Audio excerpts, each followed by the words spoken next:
Alors, nous sortons d'un atelier qui a traité du sujet mieux connaître la capacité d'innovation du secteur pour mieux la faire reconnaître. Dans un premier temps, on a discuté de l'innovation qui était suscitée par les fonds et les fondations.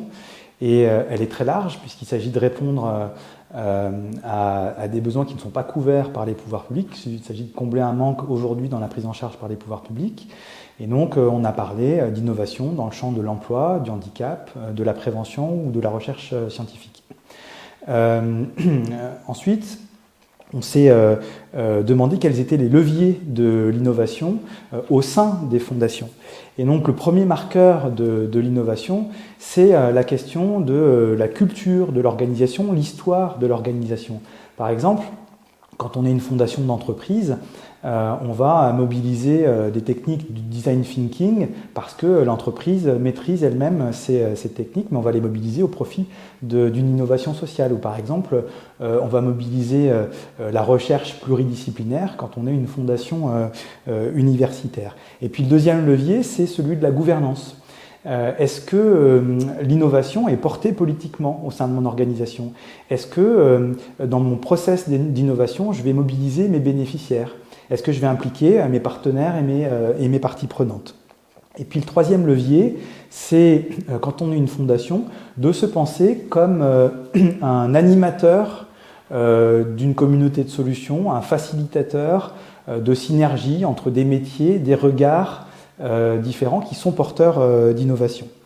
Et puis ensuite, nous avons abordé la question de l'évaluation de l'innovation, qui est une question importante. Pourquoi? Pour différentes raisons. Parce que c'est un outil de pertinence pour s'assurer que l'innovation va coller aux besoins de nos publics. C'est un outil de réflexivité aussi, de tirer les enseignements pour progresser. C'est un outil de conviction pour rallier de nouveaux partenaires à nos actions. Et puis, puisqu'on parle bien d'évaluer l'innovation, c'est un outil pour diffuser l'innovation et passer à l'échelle.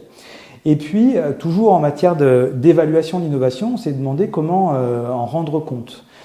Et là, on s'est dit qu'il fallait accepter le temps long, parce que les effets de l'innovation arrivent après plusieurs années bien souvent, qu'on pouvait mobiliser des regards extérieurs, mobiliser la recherche par exemple, et puis sans doute aussi ne pas hésiter à dépasser les limites de l'évaluation de l'impact, des mesures quantitatives, pour documenter, analyser les process même d'innovation. Et puis, dans une dernière partie, on s'est demandé comment faire reconnaître l'innovation du secteur, et là, à travers deux dimensions, une dimension de faire savoir, communicante, d'inciter chacun à faire reconnaître ses propres innovations, aider chacun à mieux s'outiller aussi en matière d'évaluation, et puis collectivement s'organiser peut-être en plateforme pour valoriser l'ensemble des innovations du secteur.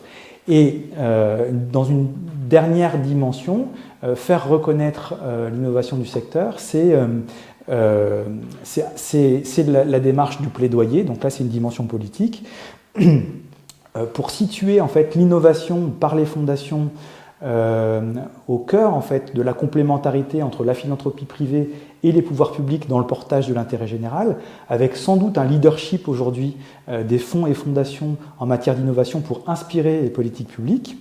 Ensuite, c'est accompagner les fondations dans leur stratégie partenariale pour qu'elles permettent une diffusion de leurs propres innovations dans leurs écosystèmes. Et puis une dernière voie de plaidoyer pour un crédit impôt recherche innovation pour soutenir la recherche et développement, par exemple par des exonérations de taxes sur les salaires dans le secteur.